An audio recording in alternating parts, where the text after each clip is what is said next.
공무 중에 입은 부상, 그러니까 공상을 인정받느냐 못하느냐는 문제는 소방관들에게 아주 중요합니다. 그런데 이렇게 희귀 질병에 걸렸을 때 질병의 원인을 소방관 본인이 입증해야 한다는데 문제가 있습니다. 국가가 책임지지 않는다면 과연 누가 불길 속으로 뛰어들까요? 최주현 기자의 더 깊은 뉴스입니다. 어렵사리 계단을 내려가는 노인. 14년 전 대구 지하철 참사 당시 화마와 싸웠던 소방관 이실근 씨입니다. 사과 주고가 올라가 뛰어서 검은 농년이 문격으로 올라와서 뭉실뭉실지가 올라왔다. 그는 지금 불이 아닌 국가와 싸우는 중입니다.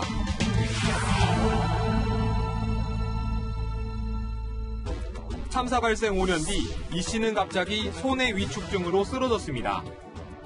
신체의 움직임과 감각을 통제하는 손의 크기가 줄어드는 손의 위축증은 원인이 규명되지 않은 희귀 질환입니다. 13,000번 넘게 불 속에서 사투를 벌였지만 병원비는 고스란히 이 씨가 떠안게 됐습니다. 나는 비통함을 먹은 느낌이야. 내가 이때까지 헌신을 하면서 열심히 인명구조, 나는 이 연금 받아가 병원비인데 뭐 4분위는 다 써버리고. 공상이 인정되면 약값은 물론 수술비와 재활비용까지 지원되고 장애연금 등 혜택을 받습니다. 하지만 2번에 걸친 심사에서 이 씨의 공상 신청은 모두 기각됐습니다. 희귀 질환과 업무의 연관성을 본인이 입증해야 한다는 법조항이 발목을 잡았습니다.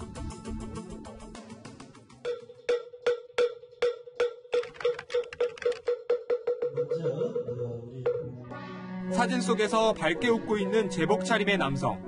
3년 전 혈관 육종암으로 세상을 떠난 김범석 소방관입니다. 나는 살아생전에 내가 최선을 다했고 불 속에 뛰어들고 물 속에 뛰어들면서 많은 사람을 구해냈다.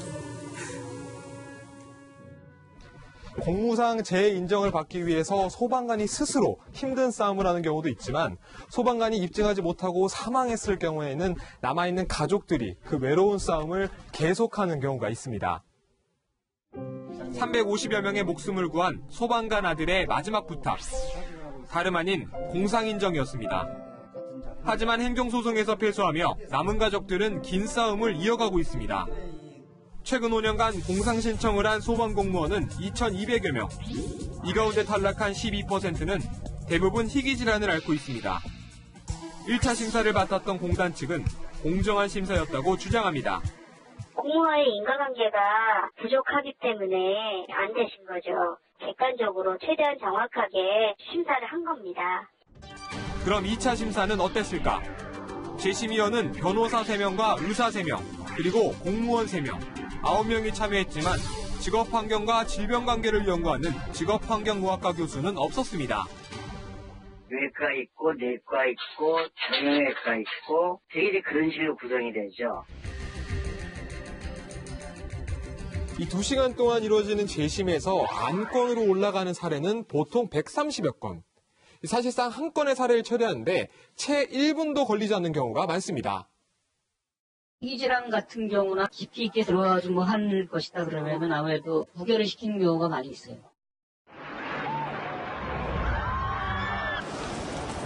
(9.11) 테러 때 많은 소방관들을 잃었던 미국은 우리와 반대로 질병과 업무 사이에 관련이 없다는 점을 국가가 입증해야 합니다.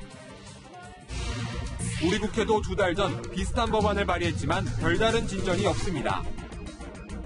근본적으로 증거를 찾을 수 없는 것들이 너무나 많잖아요. 그렇죠? 그러면 그거는 연구 결과가 사실은 없는 건데 아니다라고 해석하는 경우가 많은 거예요. 오늘도 소방관들은 아무도 책임져주지 않는 위험 속으로 뛰어들고 있습니다. 채널A 뉴스 최주현입니다.